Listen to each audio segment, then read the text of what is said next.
Oktober tahun 2025, Malaysia menandatangani kesepakatan tarif dengan Amerika Serikat. Tarif yang semula sangat tinggi turun menjadi sekitar 19%. Secara politik, itu tampak seperti kemenangan diplomasi. Tetapi beberapa bulan kemudian, sesuatu terjadi. Februari tahun 2026, Indonesia memperoleh tarif yang hampir sama, 19%. Dan pada saat itulah satu fakta menjadi jelas. Keunggulan yang sebelumnya tampak eksklusif, ternyata tidak pernah benar-benar ada. Untuk memahami apa yang sebenarnya terjadi, kita perlu melihat strategi di balik tekanan tarif tersebut. Dalam teori hubungan internasional, ada konsep yang disebut Madman Theory. Strateginya sederhana, ciptakan ketidakpastian sebesar mungkin. Buat lawan percaya bahwa Anda bersedia mengambil langkah ekstrem. Tujuannya bukan benar-benar melakukan langkah ekstrem itu. Tujuannya adalah membuat pihak lain menyerah lebih dulu. Dalam konteks perang tarif Amerika, tekanan ini membuat banyak negara merasa lebih aman menegosiasikan konsesi lebih awal. Namun di balik tekanan psikologis itu ada struktur permainan yang jauh lebih sistematis. Ini adalah contoh klasik prisoner's dilemma dalam teori permainan. Setiap negara menghadapi dua pilihan, menahan diri, atau melakukan negosiasi bilateral. Jika satu negara memperoleh tarif lebih rendah daripada negara lain, investasi global bisa berpindah ke negara tersebut. Karena itu setiap negara merasa harus bergerak lebih dulu. Masalahnya muncul ketika semua negara membuat kalkulasi yang sama. Malaysia bernegosiasi, Indonesia kemudian bernegosiasi. Negara lain juga melakukan hal yang sama. Hasil akhirnya, semua negara memberikan konsesi, tetapi tidak ada yang benar-benar memperoleh keunggulan kompetitif.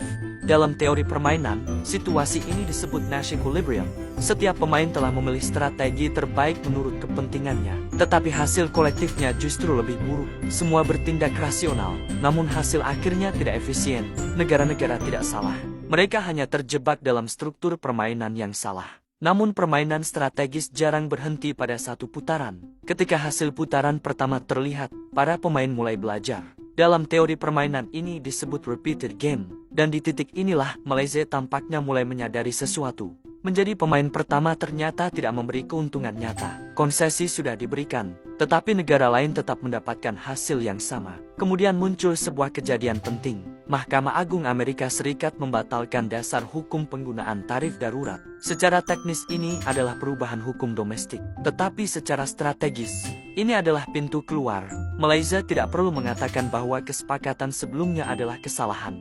Amerika juga tidak perlu mengakui bahwa desain kebijakan tarifnya bermasalah. Disinilah konsep diplomasi yang disebut constructive ambiguity bekerja. Ruang interpretasi dibiarkan cukup fleksibel, sehingga semua pihak bisa menyesuaikan posisi tanpa konflik terbuka. Dalam diplomasi, ini dikenal sebagai face-saving mechanism. Lalu bagaimana dengan Indonesia? Apakah Indonesia cukup puas karena juga memperoleh tarif 19%? Belum tentu. Karena jika Indonesia hendak meninjau ulang perjanjian ini, yang paling perlu diubah bukanlah tarif 19%. Yang paling perlu diubah adalah paket konsesi yang berlebihan. Yang pertama perlu diubah adalah klausul digital dan data. Indonesia seharusnya tidak mengunci dirinya pada larangan yang terlalu luas atas pajak digital, pembatasan data, atau kewajiban tertentu kepada platform asing. Ruang kebijakan untuk memajaki ekonomi digital, melindungi data, dan menata persaingan platform harus dipulihkan atau setidaknya dipersempit agar tidak mengikat secara absolut. Ini penting bukan hanya secara fiskal, tetapi juga secara strategis untuk kedaulatan digital. Yang kedua adalah klausul alignment terhadap negara ketiga atas nama keamanan nasional. Jika benar Indonesia harus menyesuaikan langkah perdagangannya agar memberi equivalent restrictive effect terhadap pihak ketiga yang menjadi target kebijakan Amerika, maka klausul itu sudah terlalu jauh.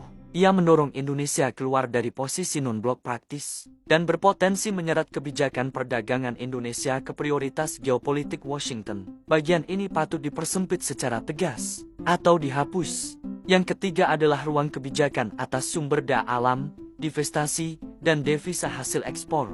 Indonesia berjanji tidak membatasi kepemilikan investor Amerika melalui skema seperti kewajiban divestasi di sektor pertambangan dan memberi kelonggaran tertentu pada kewajiban penempatan devisa hasil ekspor. Jika dibiarkan utuh, klausul seperti ini menggerus instrumen yang selama ini dipakai Indonesia untuk menjaga kontrol nasional atas sumber daya alam dan memperkuat pasar keuangan domestik. Karena itu, bagian ini perlu dinegosiasi ulang agar hak Indonesia menetapkan divestasi, local value capture, dan aturan devisa tetap utuh. Yang keempat adalah komitmen pembelian dan investasi wajib. Target pembelian barang dan jasa Amerika senilai sekitar 38,4 miliar dolar AS terlalu menyerupai pembelian terikat. Komitmen seperti ini sebaiknya diubah menjadi target indikatif atau best efforts commitment, bukan kewajiban kuantitatif, karena kewajiban seperti ini dapat mengganggu fleksibilitas neraca dagang, energi, dan pangan Indonesia. Yang kelima adalah klausul bioetanol dan mineral kritis. Kebijakan campuran bioetanol serta tata kelola hilirisasi mineral seharusnya ditentukan berdasarkan strategi energi dan industri nasional Indonesia, bukan menjadi bagian barter dalam perjanjian tarif. Indonesia perlu memastikan tidak ada satupun klausul yang dapat ditafsirkan membatasi hilirisasi, local processing, atau pilihan mitra strategis di sektor mineral kritis. Lalu pertanyaannya, apakah Indonesia sebaiknya meniru Malaysia dan keluar? Menurut saya, belum tentu langsung keluar.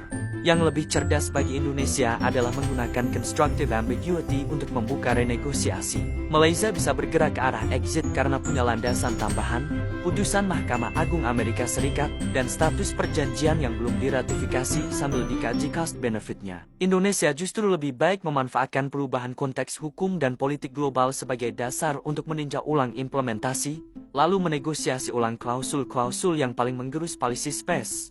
Pendekatan ini menjaga muka, mengurangi biaya diplomatik, tetapi tetap mengoreksi ketidakseimbangan hasil putaran pertama. Tetapi ada satu kemungkinan lain. Bagaimana jika Amerika Serikat tidak menerima renegosiasi? Dalam situasi seperti itu, Indonesia sebenarnya dapat menempuh langkah yang sama seperti Malaysia. Indonesia bisa turut keluar dengan excuse yang sama, perubahan konteks hukum di Amerika, perubahan struktur kebijakan tarif, dan kebutuhan untuk meninjau ulang kesepakatan yang terbukti tidak menghasilkan keuntungan kompetitif yang nyata. Dengan kata lain, langkah keluar itu tidak perlu dibingkai sebagai konfrontasi. Ia bisa dibingkai sebagai penyesuaian kebijakan yang rasional. Tetapi keluar saja tidak cukup, karena jika setelah itu setiap negara kembali bernegosiasi sendiri-sendiri dengan Amerika, maka permainan lama akan terulang lagi. Prisoner's dilemma akan kembali muncul. Setiap negara memberi konsesi, tetapi tidak ada yang benar-benar memperoleh keunggulan. Jadi langkah berikutnya tidak boleh sekadar exit. Langkah berikutnya harus mengubah struktur permainan. Karena itu, jika renegosiasi gagal dan Indonesia keluar, Indonesia seharusnya segera membangun kerjasama strategis dengan mitra di luar Amerika, bukan untuk mencari pengganti sesaat, tetapi untuk membentuk posisi bersama, agar negara-negara yang sama-sama menghadapi tekanan tarif tidak lagi masuk ke meja perundingan sebagai pemain yang terpisah, melainkan sebagai pihak yang memiliki kepentingan bersama. Dari situlah third round negotiation harus dimulai. Bukan lagi negosiasi putaran pertama yang penuh tekanan. Bukan lagi putaran kedua yang hanya mengoreksi kerugian. Tetapi putaran ketiga yang dijalankan dengan pembelajaran baru.